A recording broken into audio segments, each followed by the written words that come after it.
The fire alarm went off during finals, but our teacher locked the door and said, "Nice try, but nobody's getting out of this test." I was halfway through question 17 on my AP chemistry final when the fire alarm started shrieking. The sound was so loud it made my teeth hurt, and everyone's heads snapped up from their exam papers at exactly the same moment. People started gathering their stuff automatically because we'd done this drill 100 times before.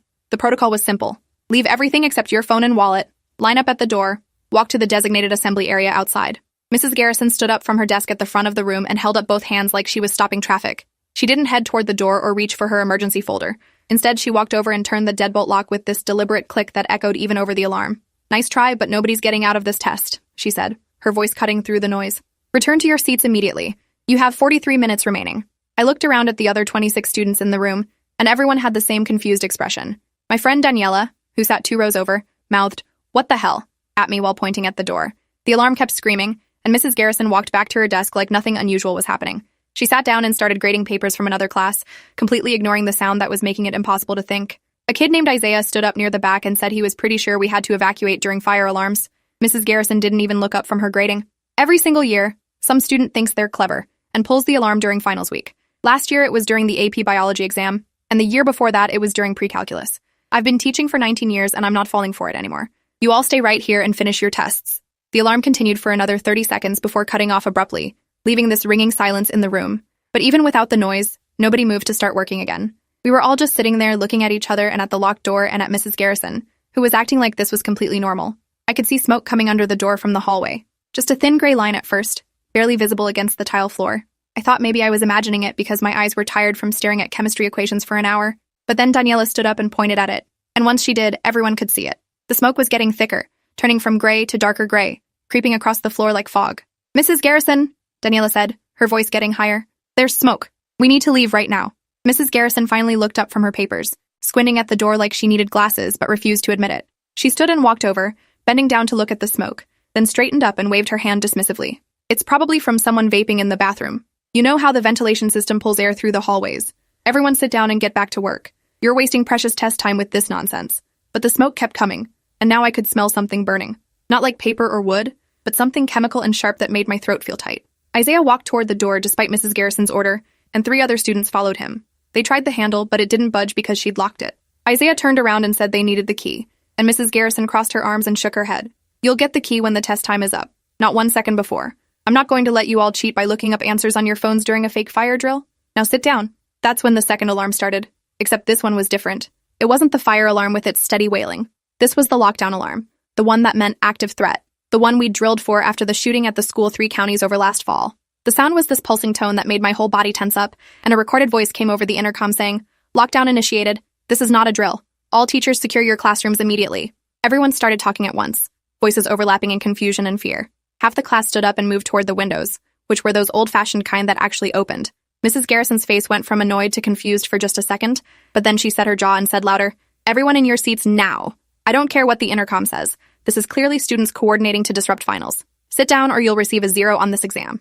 The smoke was now thick enough that the far corner of the room was getting hazy. I could hear something in the hallway, footsteps running and someone yelling, but I couldn't make out the words through the door. My phone buzzed in my pocket, which shouldn't have been possible because we'd all turned them off for the test. I pulled it out and saw 15 missed calls from my mom and a text that just said, "Fire at school, get out now, news says whole building." I held up my phone to show Mrs. Garrison. "My mom says there's a real fire. It's on the news. We need to leave right now." She walked over and snatched the phone from my hand, looking at the screen with narrowed eyes. For a moment, I thought maybe she'd finally believe us, but instead she powered it off and set it on her desk. "Clever, using your mother to try to convince me. But I'm not naive. You probably sent yourself that text before the exam started. Scheduled it to arrive during the test. Everyone's phones go on my desk immediately. This test continues." Daniela started crying, which made this situation feel even more unreal because Daniela never cried. She was the girl who'd broken her arm during soccer practice and walked to the nurse's office without making a sound. Now tears were running down her face as she stared at the smoke that was maybe 3 inches thick across the floor. Another student, a quiet kid named Warren who I'd never heard speak in class, suddenly stood up and grabbed his backpack. "I'm leaving. My dad's a firefighter, and he always said if you see smoke, you go. I don't care about the test." Mrs. Garrison moved to block the door, spreading her arms wide like she could physically stop all 27 of us. "Warren Liu, if you take one more step toward this door, you will fail this class. Not just the exam, the entire semester. Do you understand me? Sit down right now." Warren stopped, and I could see him calculating whether graduating was worth potentially dying. The smoke chose that moment to trigger the sprinkler system. Water started raining down from the ceiling, immediately soaking all our test papers and making the ink run. Students screamed and tried to cover their exams with their bodies, but it was pointless. Within seconds, everything was drenched.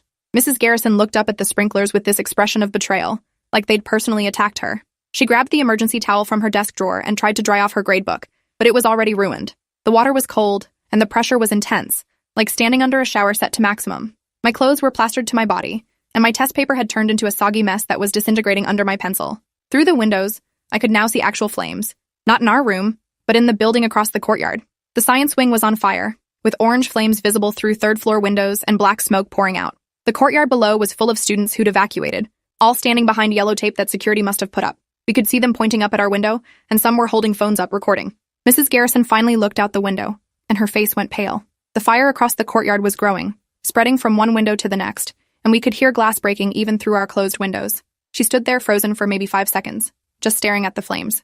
Then she pulled herself together and walked to the door, taking her keyring from her pocket. "All right, everyone line up single file. We're evacuating in an orderly fashion. No running, no pushing. Leave your tests on your desks." The door wouldn't open. She turned the key and pulled the handle, but something was wrong. She tried again, jiggling the key and pulling harder, but the door stayed shut. Isaiah pushed forward to help, and together they yanked on the handle while the smoke in the hallway got darker and started coming under the door in thick rolling clouds. "It's jammed," Mrs. Garrison said, and her voice cracked on the word jammed. "Something's blocking it from the outside. The heat must have warped the frame." That's when I realized we weren't just locked in by her stupid paranoia about cheating. We were actually trapped. The smoke was filling the room now, hanging at chest height and dropping lower with each second. Students started coughing, and the sprinklers continued dumping water on us. Through the window, the fire across the courtyard was fully engulfed, and I could see firefighters arriving with trucks and hoses, but they were focused on that building, not ours. They didn't know we were trapped in here. Daniela ran to the windows and started pulling on them, trying to open them wider. They were the crank style that only opened about 6 inches, not nearly enough for a person to fit through. She grabbed a chair and looked like she was about to throw it through the glass, but Mrs. Garrison screamed at her to stop. "That glass is expensive and we're on the 2nd floor. You'll kill yourself jumping from this height. Everyone stay calm while I figure this out." Warren pulled out his phone, which he'd hidden in his sock instead of putting on Mrs. Garrison's desk. He was trying to call 911, but kept shaking his head. No signal. The fire must have taken out a cell tower or something. I can't get through. The smoke was at our shoulders now, forcing us to crouch down to breathe. The air near the floor was slightly better, but not by much. My eyes were burning and my throat felt like I'd swallowed sandpaper. Around me, students were coughing violently, and a girl named Patricia threw up in the corner from the smoke inhalation.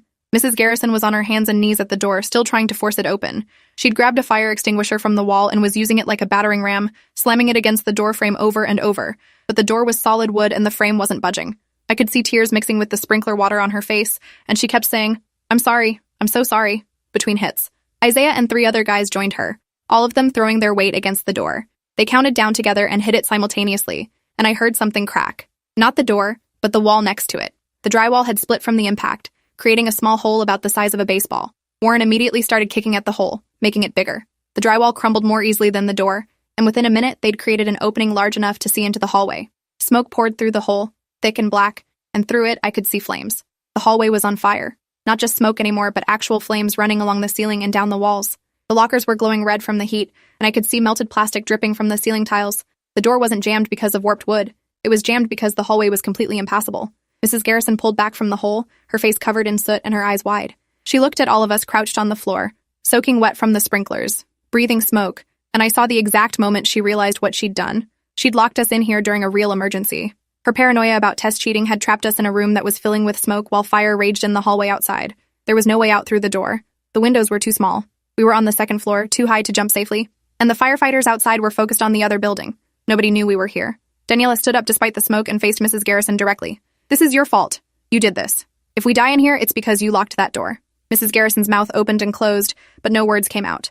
She looked around at all of us like she was seeing us for the first time, not as potential cheaters or grade statistics, but as actual human beings who were in danger because of her choices. She turned and grabbed the classroom phone from the wall, punching in numbers, but the line was dead, probably because the fire had damaged the infrastructure. She slammed the phone down and turned to the windows. "We have to break them. It's the only way to signal for help and get fresh air. The fall won't kill you if you hang from the ledge and drop. It's only about 10 feet that way." Isaiah grabbed the chair Daniela had been holding earlier and swung it at the window. The glass spiderwebbed but didn't break. He swung again, and this time, the window shattered outward in a shower of glass. Fresh air rushed in, and we could hear sirens and people shouting below. Warren leaned out the broken window and started yelling, waving his arms to get the firefighters' attention. Students crowded around the windows, trying to breathe the outside air while avoiding the broken glass still stuck in the frame. Below us in the courtyard, people were pointing up at our room now. I could see firefighters turning their hoses toward our building, finally noticing that the fire had spread from the science wing to the humanities building where we were trapped. But the smoke was getting worse, not better. Even with the window broken, the smoke from the hallway was overwhelming the fresh air. We were all coughing constantly now, and Patricia had passed out in the corner. 2 students were dragging her to the window, trying to get her closer to the fresh air. Mrs. Garrison was helping them, her earlier authority completely gone, replaced by desperate guilt. Through the broken window, I could see a fire truck positioning a ladder. But it was moving so slowly, the hydraulics raising the ladder foot by foot while smoke poured out of our window. The firefighters were shouting something through megaphones, but I couldn't understand them over the sound of the fire and the sprinklers and everyone coughing and crying. Isaiah didn't wait for the ladder. He cleared the remaining glass from the window frame with his jacket wrapped around his hand, then sat on the ledge with his legs hanging outside. Mrs. Garrison grabbed his shoulder and tried to pull him back, but he shrugged her off. "I'm not dying in here because you're worried about liability. I'm jumping." He turned around so he was facing into the room, holding the window frame with both hands. Then he lowered himself until he was hanging from the ledge by his fingertips, his feet dangling maybe 12 feet above the ground. He looked up at us one last time, said, "See you on the ground," and let go. I watched him fall, his arms windmilling as he tried to control his descent. He hit the wet grass and rolled, and for a horrible second I thought he'd broken something. But then he stood up, limping but upright, and gave us a thumbs up before security guards rushed over to pull him away from the building. That broke the dam. 3 more students immediately lined up at the window, preparing to follow Isaiah's lead. Mrs. Garrison tried to stop them, grabbing arms and saying the ladder was almost here, but they ignored her. One after another, they dropped from the window, some landing better than others. A girl named Keisha landed hard on her ankle and had to be carried away by 2 firefighters. Warren made it down without injury and immediately started helping the firefighters position their ladder toward our window. The ladder finally reached our window after 7 students had already jumped. A firefighter in full gear climbed up and poked his head through the broken frame, his breathing apparatus making him look alien. He assessed the situation, saw the smoke-filled room and the remaining students, and started barking orders. One at a time onto the ladder. Fastest way down is going to be me carrying the smaller students. Anyone who can climb on their own, go now. Daniela went first, climbing down the ladder with shaking hands while the firefighter stayed at the top to help. Behind her, a steady stream of students descended, some on their own, others being carried by firefighters who climbed up just to bring them down. Patricia was still unconscious, and it took 2 firefighters to get her onto a stretcher and lower her down the ladder. I was near the back of the line, waiting my turn while the smoke got thicker. The sprinklers had finally stopped, probably because the water main had been damaged by the fire. Without the water, the heat in the room was becoming unbearable. The wall that separated us from the burning hallway was hot to the touch, and I could see the paint bubbling. There were 6 of us left in the room when the wall caught fire. Not slowly, but all at once, like someone had flipped a switch. Flames erupted from the drywall, spreading across the classroom ceiling in seconds. The firefighter at the window grabbed the nearest student and literally threw them onto the ladder, then reached for the next person. I was third in line, and I could feel the heat on my back as the fire spread behind me. The ceiling tiles were dripping burning material, and the posters on the walls curled and blackened. Mrs. Garrison was last. She pushed the student in front of me toward the window and shouted at the firefighter to take them first. I was right at the window frame, ready to climb onto the ladder, when I heard her scream. I turned around and saw that her jacket had caught fire from a falling ceiling tile. She was slapping at it, trying to put it out, but the flames were spreading across her back. The firefighter reached past me and grabbed her, pulling her toward the window. But she fought him, trying to push him away because she thought he should save me first. He ignored her protests and dragged her to the window, shoving her onto the ladder where another firefighter was waiting. They descended quickly, leaving me alone in the burning room. The heat was incredible now, like standing inside an oven. My hair felt like it was about to catch fire, and I couldn't see more than a foot in front of me through the smoke. The firefighter appeared back at the window, silhouetted by the light from outside, and reached for me. I grabbed his hand, and he pulled me through the window frame so hard I felt my ribs compress. He turned me around and put me on the ladder, then climbed down behind me with one hand on my back to keep me from falling. The descent took maybe 20 seconds, but it felt like forever. My hands were shaking so badly I could barely hold the rungs, and twice I missed my footing and almost fell before the firefighter caught me. When my feet finally hit the ground, my legs gave out and I collapsed onto the grass. Paramedics were everywhere, putting oxygen masks on students and checking for injuries. I could see Mrs. Garrison being loaded into an ambulance, her jacket still smoking. The burn on her back looked bad, but she was conscious and talking to the paramedics. Around me, students were crying or sitting in shock or calling their parents. The fire had spread through most of the humanities building now, and firefighters had given up on saving the structure. They were just trying to keep it from spreading to other buildings. I watched the window we'd escaped from get swallowed by flames, and the entire 3rd floor collapsed inward with a sound like thunder. If we'd waited even 2 more minutes, none of us would have made it out. Daniela found me sitting on the grass and dropped down next to me, pulling me into a hug. We just sat there shaking and breathing and being alive. Around us, the chaos continued. Fire trucks and ambulances and news crews setting up cameras. A reporter tried to shove a microphone in my face, asking what it was like being trapped in there, but a firefighter physically moved her away before I could answer. My mom arrived 30 minutes later, running across the courtyard and crying so hard she couldn't speak. She just grabbed me and held on, checking me over for injuries like I was 5 years old instead of 17. My dad showed up right behind her, and he was crying too, which I'd never seen before in my entire life. They took me to the hospital even though I said I was fine. The doctors said I had smoke inhalation and needed to stay overnight for observation. They put me in a room with Daniela and Warren, and we just watched the news coverage in silence.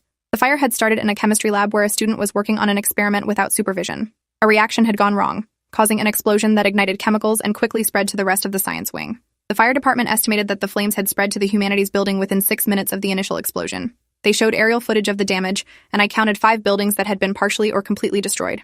The death toll was being updated constantly, and every time they added a number, my stomach dropped. The reporter said that 1 teacher and 3 students were still unaccounted for, and I wondered if they'd been in rooms like ours, trapped by circumstances or bad decisions. The next morning, a different reporter did a whole segment about Mrs. Garrison. They'd interviewed students who'd escaped, and the story had gotten out about her locking the door during the fire alarm. The reporter called her reckless and negligent, and showed dramatic reenactments of us trapped in the smoke-filled room. But they also interviewed Isaiah, who said that despite her terrible judgment, she'd ultimately tried to save us at the end and had gotten burned doing it. The news played footage of her being loaded into the ambulance, and I could see the guilty expression on her face even through the smoke and chaos. The internet had already decided she was a villain. There were hashtags calling for her teaching license to be revoked, and someone had started a petition to press criminal charges. Parents were giving interviews saying she should go to prison for endangering students, but none of them had been there in that room, hadn't seen her face when she realized what she'd done, hadn't watched her push students out the window before herself even as the fire caught her jacket. My mom wanted me to give an interview, to tell my side of the story, but I couldn't. What would I even say? That Mrs. Garrison made a horrible choice that almost killed us, but that she wasn't actually a monster? That she'd spent 19 years teaching and this one mistake was going to define her entire career? That I was angry at her but also felt bad for her? None of that fit into a neat soundbite that would satisfy the internet's hunger for villains. The school was closed for the rest of the semester while they investigated and assessed the damage. We all had to take our finals remotely from home, which felt absurdly anticlimactic after everything that happened. I sat at my desk in my bedroom, taking the chemistry final on my laptop, and kept thinking about the original test paper disintegrating under the sprinklers. I got a B on the makeup exam, which was better than I deserved given that I couldn't focus on any of the questions. 3 students died in the fire, 2 in the chemistry lab where it started, killed instantly by the explosion. 1 more in a bathroom on the 3rd floor of the science wing, overcome by smoke before firefighters could reach them. Mrs. Garrison's door-locking decision hadn't killed anyone directly, but it had put 27 students in serious danger, and several of us had injuries from the smoke or from jumping out the window. The district placed her on administrative leave pending an investigation. Her teaching license was suspended, and there were discussions about pressing criminal charges, though the district attorney said that would be difficult to prove, given that she eventually tried to help us escape. I saw her one more time before the end of the school year. She was at the grocery store with her arm in a sling from the burns, looking at tomatoes like they contained the answers to the universe. She saw me at the same moment I saw her, and we both froze. For a long moment, we just stared at each other across the produce section. Then she walked over, moving slowly, like she was approaching a dangerous animal. "I'm sorry," she said, and her voice was hoarse, probably from smoke damage. "I know that's not enough, and nothing I can say will make it better. But I need you to know I'm sorry, and I think about what I did every single day." I didn't know what to say back. Part of me wanted to scream at her, to tell her that she'd traumatized 27 teenagers because she was paranoid about test cheating. But looking at her standing there with her burns and her sling and her obvious guilt, I couldn't find the anger anymore. I just felt tired. "Okay," I said finally. "I believe you're sorry. But that doesn't change what happened." She nodded like she'd expected that answer, maybe even hoped for it because it would be easier than forgiveness.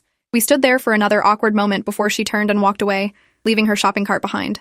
I never saw her again after that. The school district didn't renew her contract, which was their way of firing her without actually firing her. She moved out of town that summer, and I heard from someone that she'd gotten a job in retail, completely leaving teaching behind. The school year ended remotely, and graduation was a strange, subdued ceremony held in a parking lot with everyone wearing masks and maintaining distance. Our class had been planning for 4 years to celebrate together, but instead, we received our diplomas one at a time while our families watched from their cars. The principal gave a speech about resilience and overcoming tragedy, but it felt hollow. We hadn't overcome anything. We'd just survived. Daniela and Warren and I ended up going to the same college, not because we'd planned it, but because we couldn't imagine being separated after what we'd been through. We had an unspoken understanding that nobody else would get what it was like to be trapped in that room, watching the smoke rise while a teacher's paranoia kept us locked inside. We became the kind of friends who didn't need to explain things, who could look at each other during a fire drill and know exactly what the other was thinking. The nightmares started about a month after the fire. I'd dreamed that I was back in that classroom with the smoke rising and the door locked, but in the dreams, the firefighters never came.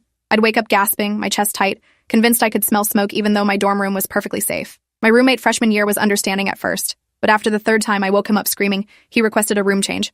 I didn't blame him. I started seeing a therapist at the campus counseling center, a woman named Dr. Nina Reeves, who specialized in trauma. She had me do these exercises where I'd visualize the classroom but change the ending. Imagine myself calmly walking out through an unlocked door. It helped sometimes, but other times the exercises just made me relive everything more vividly. She explained that I had PTSD and that it might take years to fully process what had happened. Years.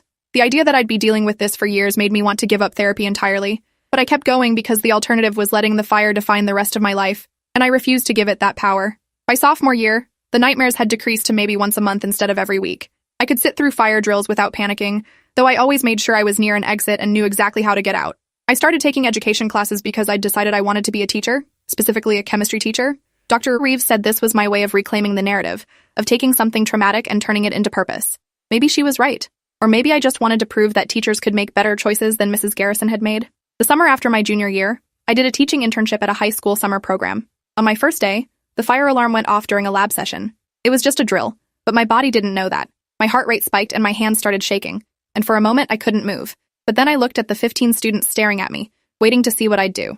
I took a breath, unlocked the classroom door, and led them outside in a calm, orderly line. We stood in the parking lot until the all-clear was given, and none of those students knew that I'd just overcome something huge. But I knew, and that was enough. I graduated with my teaching degree and got hired at a school district 2 states away from where I grew up, far enough that nobody knew my history unless I chose to tell them. My first semester teaching was exactly as chaotic and overwhelming as everyone said it would be.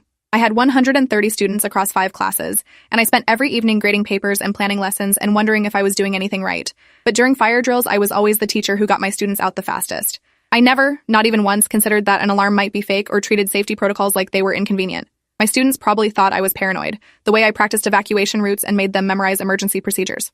But I didn't care. In my 3rd year of teaching, I was eating lunch in the faculty lounge when another teacher mentioned a former colleague who'd lost her license after locking students in during a fire. It took me a moment to realize she was talking about Mrs. Garrison. The story had become an urban legend in education circles, a cautionary tale they told in teaching programs about the importance of following safety protocols.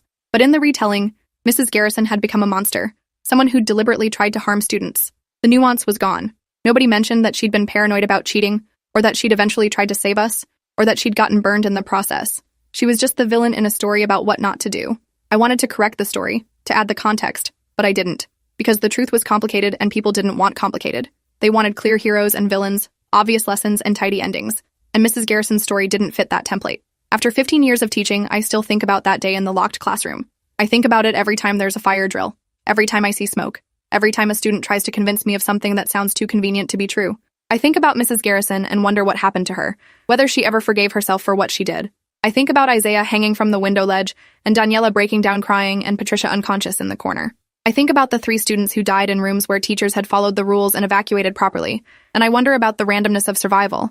But mostly, I think about the moment when Mrs. Garrison finally understood that the alarm was real. The look on her face when she realized her paranoia had put us all in danger. That moment of horrified comprehension that her choices had consequences she never intended. I think about it because it reminds me that teaching isn't just about lesson plans and test scores. It's about making dozens of small decisions every day, and any one of them could be the difference between students who make it home safely and students who don't. It's about trusting that alarms are real even when they might be fake. It's about accepting that sometimes you can't prevent cheating, but you can prevent tragedy. My students will never know why I'm the teacher who takes fire drills so seriously, why I refuse to lock my classroom door during tests, why I have 3 different emergency exit plans posted around the room. They'll never know about the fire or Mrs. Garrison or what it feels like to watch smoke rise while you're trapped inside. And that's okay, because every student who walks out of my classroom safely, every fire drill where we evacuate without incident, every test where someone could cheat but I don't lock the door anyway, that's me making a different choice than Mrs. Garrison made. That's me choosing to trust the alarms and protect the students, even if it costs me perfect test security. Some of my students probably do cheat. I'm not naive enough to think they don't. But I'd rather have students who cheat and live than students who are honest and trapped. That's the lesson I learned in that smoke-filled room, and it's the lesson I carry with me every single day I teach.